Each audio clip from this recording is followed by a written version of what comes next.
All right. So with us today, we have Anthony Lomanno from Sunrise Landscape.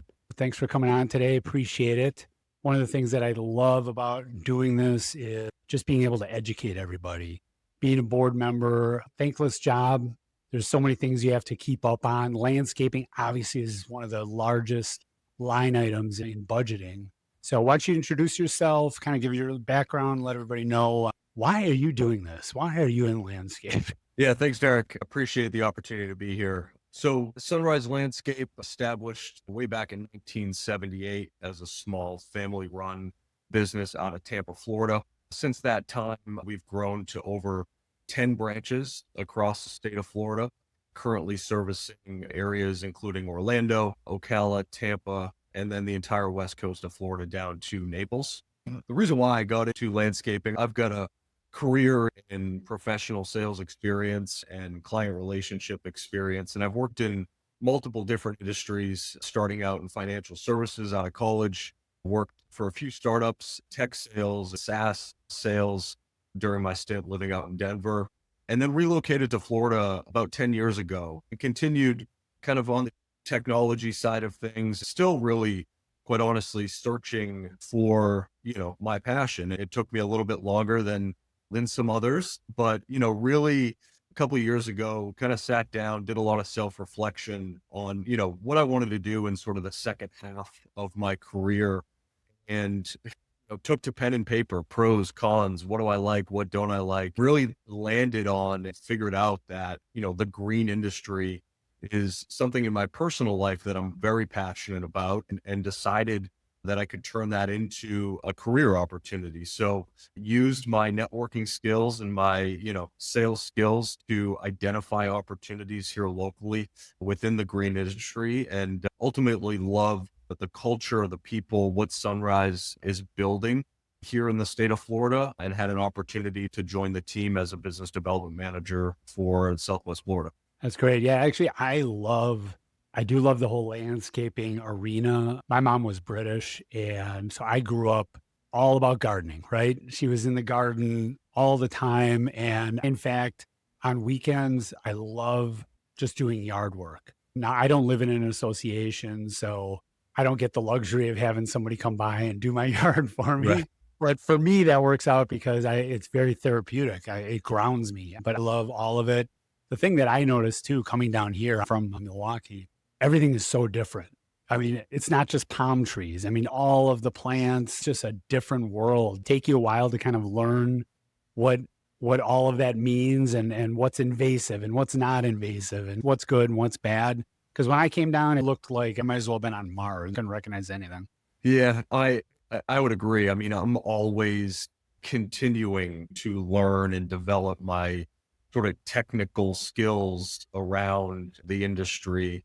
There's a wealth of knowledge available out there and a lot of good relationships that I've built that I can kind of lean on to help me with some of the technical aspects of the industry. I'm a New England guy, originally born and raised in Boston. So Oh, I'm sorry. I can relate to the major differences and uniqueness of the Florida landscape. So yeah, I mean, it's just this continuous sort of thing of knowledge for me. And again, it is something truly that I'm truly passionate about. So it's easy for me to seek out that information and have fun learning that and retaining that information as I Yeah. build. So Now, this is a great time for us to be having this conversation. Two big things going on when it comes to HOAs and condo associations.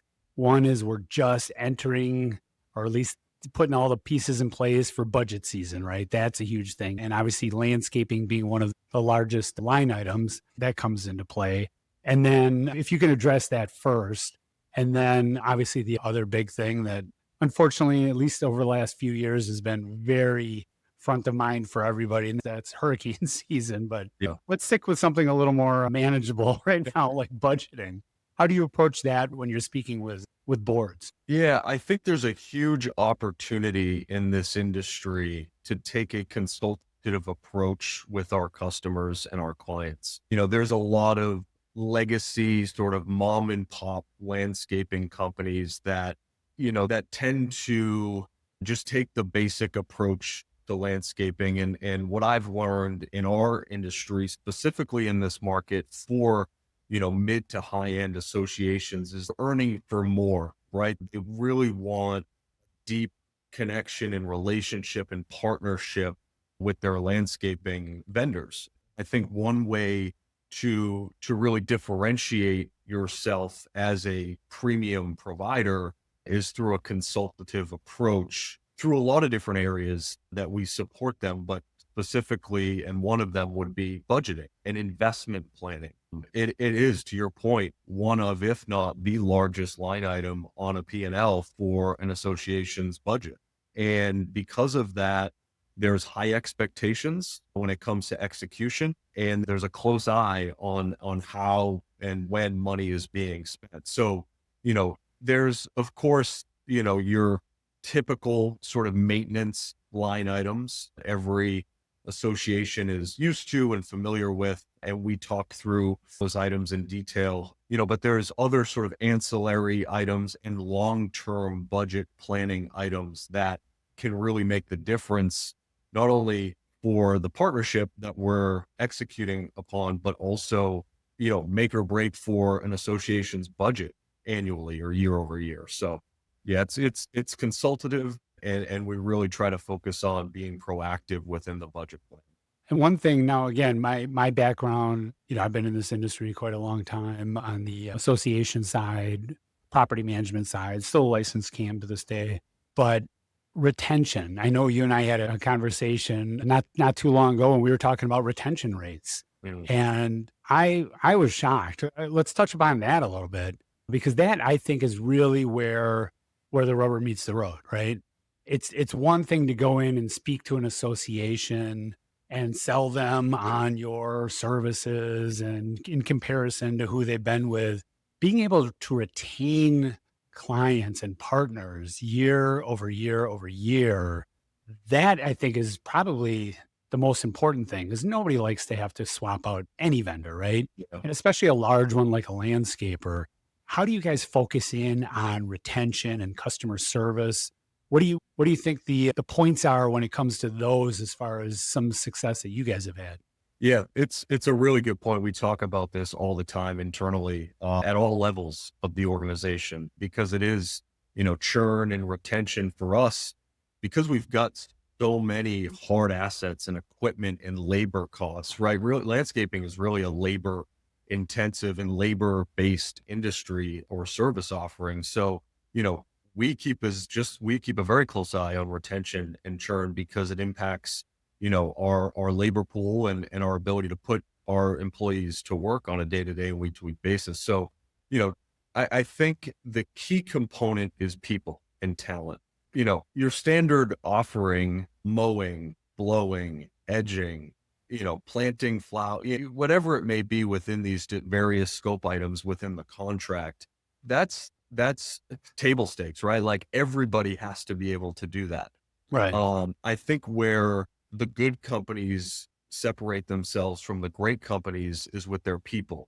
We've got a full internal talent acquisition team where, we really ensure that, because of the growth that we've had, really making sure that we're bringing the right people onto, into the fold within our organization, creating career opportunities for growth, making sure that employees understand that retention is the number one key component of our continued success. And when it comes to specifically our relationships with clients and working through multi-year contracts and trying to retain those contracts, it's a proactive communication, a high level of business acumen that our account managers and our operations team must have to ensure that, their understanding of the current relationship, but also delivering value at every step along the way. Not only, like I said, not just through execution per se, right? Like ensuring that we're, mowing at the right height or fertilizing in the right schedule, but building that relationship that ultimately allows us to retain clients over a longer period of time. And I will say, for our market here locally in Southwest Florida, it's something I always bring up in conversations with board members and property managers is are proud of our retention rate. Our average client retention number is 8+ years in this market, which for a lot of landscapers is unheard of, right? So it's something we use as a value add point to really, kind of help customers understand that, we're in it for the long haul and we do provide good service over. That was the number that really stuck out for me.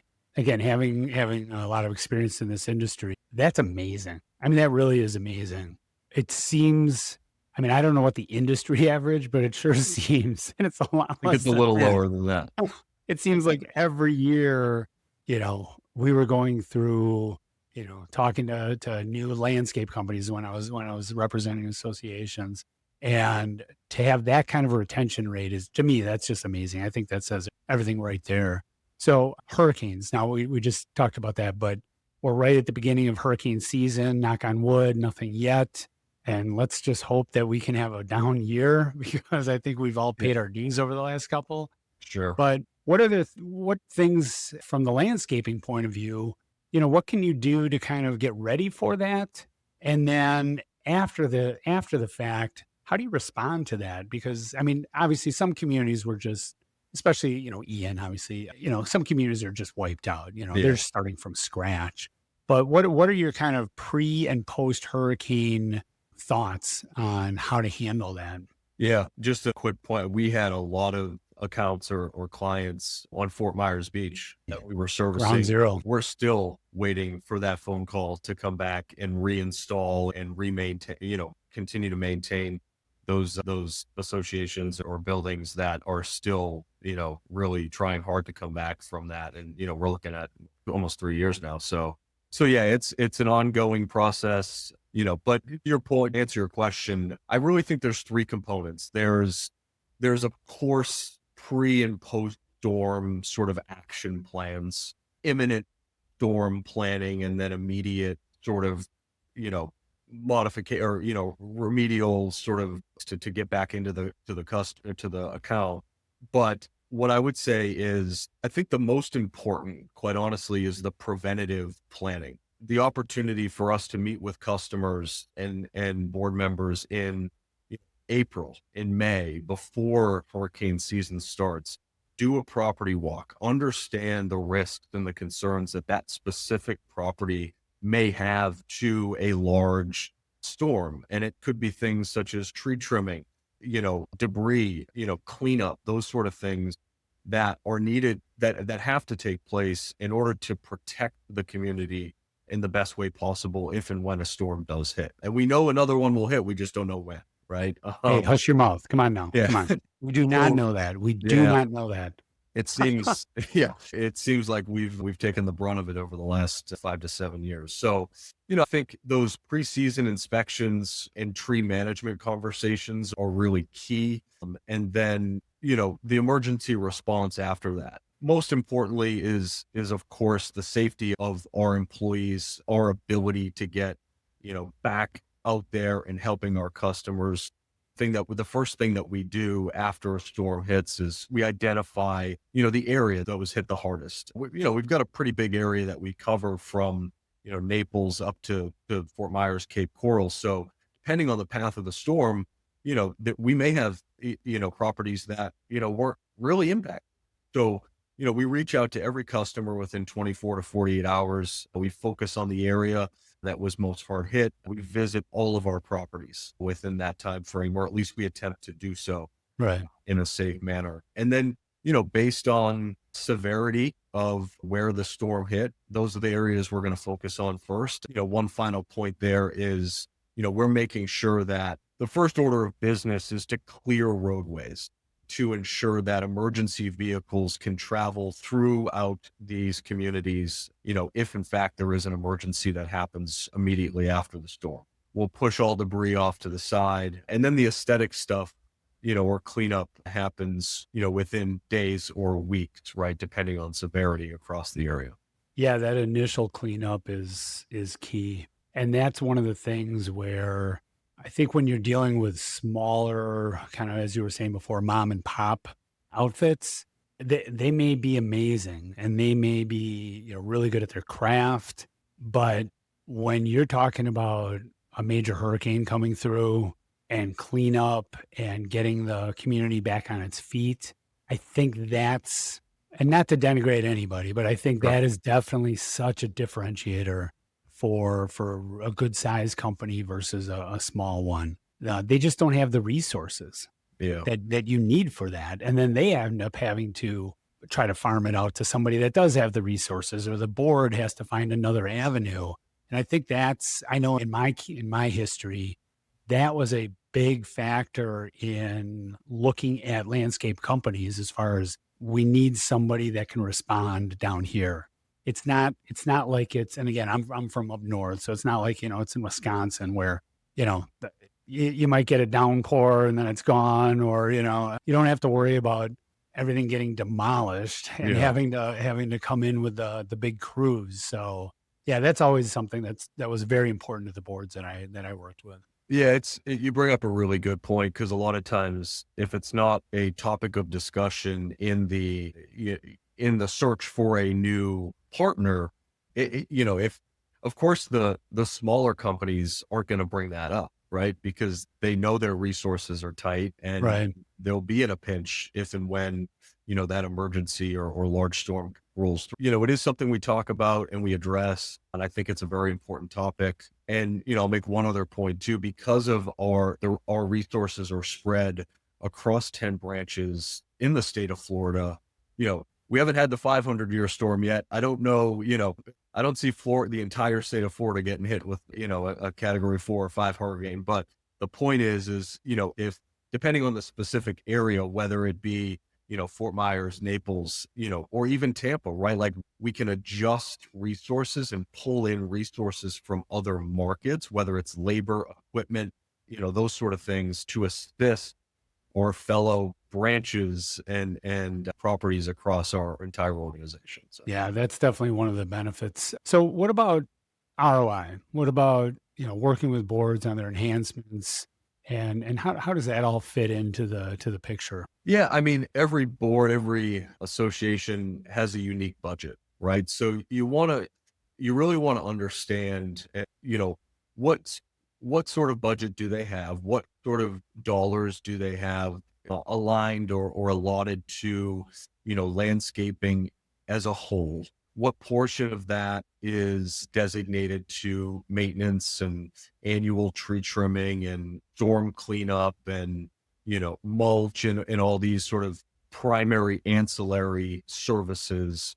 And then I think once you've got all of that sort of figured out, then that's where enhancements come in. Enhancements are, a nice to have. It's, over time, it is something that we try to include or suggest inclusion with that in as part of their budgeting process because, we all know it, right?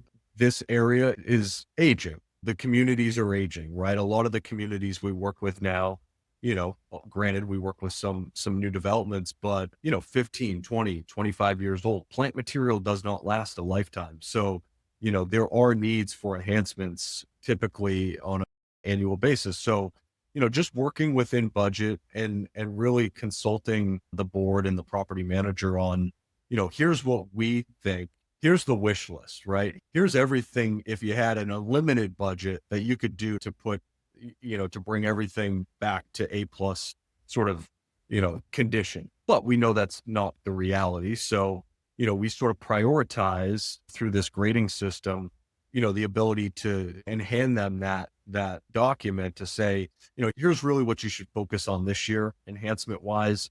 We think, these items A, B, and C can wait until next year. So those are some of the ways that we try to engage clients. And again, to your point, I think it helps with retention and adding value around, our relationship and our partnership. So when you're speaking to boards or a partner, an existing client, and you're talking about enhancements, how do you handle like design for, maybe a refresh of their front entrance? Or do you have people on staff that take care of that side of it? Because obviously there's always two sides, right? There's the maintenance, the making sure you're getting the grass cut, the things that have to be done on a regular basis. But then there's how can we make this better? And how can we design something that's really going to knock everybody's socks off? So do you have people in-house that take care of that? Yeah, we do. We've got a design team that will create renderings using AI and, we'll snap some pictures of the current, what it looks like currently, and then we'll superimpose and provide renderings on suggestions of new plant material. And then on the execution side, we have an enhancements, a crew we've actually got two now that are specifically designated to those sort of smaller, I'll call them smaller, but small to mid-size installs, to your point, a front entryway. We have an enhancements install team that will go out and execute that. So, and then, just to bring that a point further, if it's a larger enhancement, we do have a install team that focuses on larger projects, new tree installs, irrigation is another point. So we've got an irrigation team that does installs. So those sort of things, I mean, we've got a full in-house team that can execute on those. And when you're designing that and you're designing a community, there's a sustainability, there's plants that will look great for years. There's some that, look great for the first year, and then you have to, take care of that area again. So again, this is one thing when I came down here and I got into this business, I really had to kind of start from scratch and learn what all the different plants were and the trees, and learn what rot was all about, and all of these different things, and invasive species. And I was like, what? There is such a thing? Plants being invasive? I didn't realize. So obviously you're having to make good choices, but that has to be a balance, because not everything that is extremely sustainable is beautiful, right? I mean, there has to be kind of a sweet spot in there. So I'm assuming that's where the design team comes in, where thankfully there's smarter people than you and I in the world. Yeah. It's something I find very fascinating. Don't have my design certificate quite yet, but it's really interesting. I think there's, I don't want to outspeak myself. I'm not an expert here, but at the same point, there's definitely sort of your core tried and true plant materials and species for our area based on, our zone here in Southwest Florida that are going to be more hardy and will withstand, things like salt intrusion, for instance, right? Like I think it depends on where the community is. If we're doing an enhancement project or an install project closer to the Gulf, we're going to ensure that, we're providing more hardy salt, plants that can handle salt intrusion better. Something more inland, I think you've got more opportunities to, be a little bit more creative. And, but it just, at the end of the day, some of those more colorful, unique plants are more expensive. So it's a balance between, what do you want versus what can you afford, and what makes the most sense for the specific place within the community. So for the board member that's listening, they're going to speak to, and somebody's interested in maybe, switching to a different landscape or at least seeing what's out there. There's going to be a point where they're going to have to look at the contract and figure out, is everything in there? What are some things, just in a broad sense, what are some things that they should look for just in the contract, no matter who they go with? Mm-hmm. What are the important pieces to the contract that they really need to focus in on? And what are the different areas that they have to make sure are in there? Not just the terms, but, the frequency of maintenance, just kind of help educate on that, because the contracts are always, and everybody kind of writes their own contract, right? Every company has their own contract. There is no one size fits all, but what are some of the areas that you think are at least important enough that they need to focus in on? Yeah.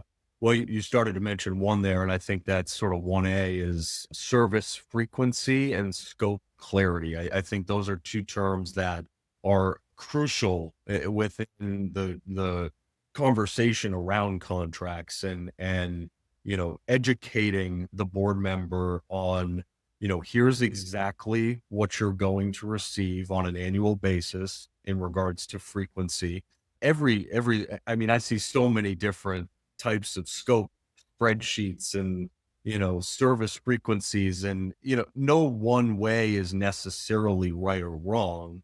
It's a custom solution for that community based on the conversations you know, that I or anyone has had with that around that community. So it should be a custom service package, generally speaking, with some tweaks. And then, but I think understanding the frequencies of all the different scope items, and then within the scope of each of those items, understanding, exactly what is, when and how and where that's going to be done, the clarity around scope. One of the things, so that's sort of point 1A, I think another point is one thing we've been pretty adamant about adding, and I think this protects both parties, is a hazard buffer to our contracts. Okay. Typically, it's a 4 to 6 inch buffer between the structure, call it a home or a clubhouse or, any structure within the association. And it's a buffer that prevents us from, going, whether edging or, mowing directly up against that physical structure. And, it can be a mulch buffer, raw, it can be any buffer, but it's that area that is sort of untouched. And I think the board or the homeowners there's not these small ticket items these small tickets that are coming through, like, that may impact our ability to execute and slow things down. So it's an interesting clause, I guess you could say, but I think it protects the partnership and allows us to kind of execute at a higher level.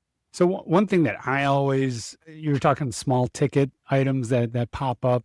Invariably, there's going to be a mower that runs over a sprinkler head, right? So first of all, do you guys handle irrigation yourself, or is that something you partner up with somebody with? And how do you avoid running over sprinkler heads? Because that was always one that seemed to pop up constantly. Yeah. Well, unfortunately it's unavoidable, but we do have full in-house capabilities with irrigation. We've got a full irrigation team, and we've got a full, just to kind of round out that point, all of our capabilities are in-house. We've got a full in-house irrigation team, a full enhancement and team, and then also our horticulture and integrated pest management solution is also in-house. So yeah, so everything we're running through our internal crews. Inevitably heads will get broken, landscape boxes will get stepped on or cracked or run over. And, we use an internal tool, industry software tool, that all of our crew members and foremen and production managers, everyone on the operations side, has on their work cell phones. And how we've been using that, one of the main ways we've been using that is to create internal tickets. So in your example, if a mower was to run over an irrigation head, he or she will jump off the mower, take a quick picture, submit the ticket internally. It'll go to the account manager, and then the account manager will communicate that back to the property manager. Okay. So it's a way for us to streamline communications, but also then that ticket will then go to our irrigation tech on property, and then they'll be out to repair that. So with Sunrise, are there plans for further expansion? Do you see any changes coming down the road for you guys or for the industry itself? Yeah, I think, we continue to look to find new markets to participate in, and that can be either through organic growth or acquisition. This industry right now, you're seeing a lot of acquisitions happen. It's no secret.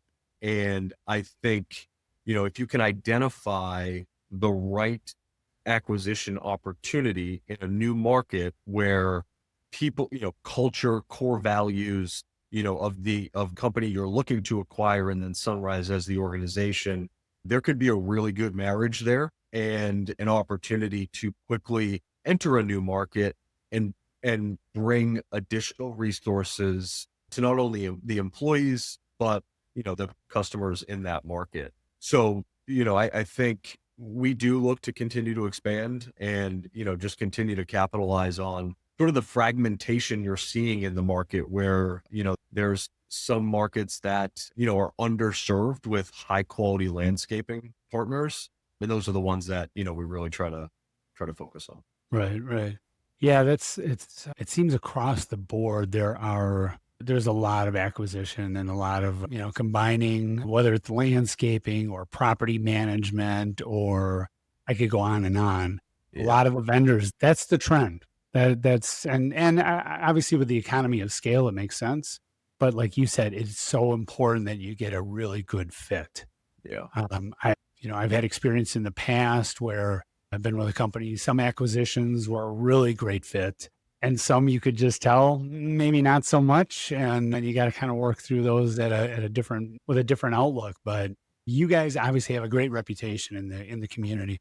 So you must be vetting these companies pretty well or expanding at least at a pace that you can manage, as opposed to, expanding so quickly that you kind of get out in front of your skis.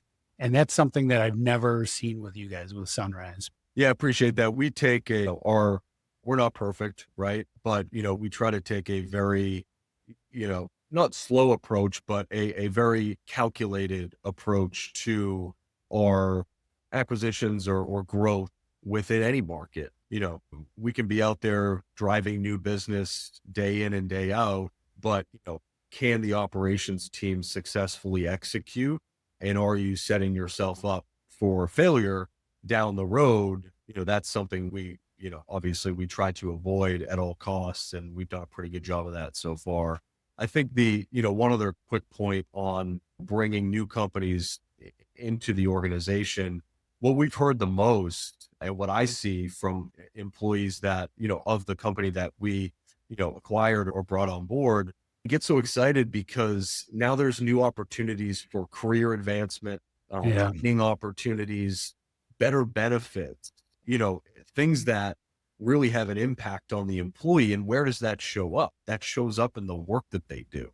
So, there's always this sort of change is scary, and it can be at times, but once they start to see the light at the end of the tunnel and the opportunities for their careers and their families and their ability to provide, that's where the light bulb starts to go off, and everyone starts to get really excited about growth. So yeah, that is so important. When your employees feel like they matter and that they're being compensated and that there is opportunity, whether in their existing role or there's opportunity to move up or ahead or to some different spot. It's an old thing, but a happy employee, it makes for good customer service. And that really is what it's all about. It's all about the customer experience. So again, you guys have a great reputation in the marketplace. Yeah. Is there anything that you want to touch on before we let you go that you think is important for board members to know?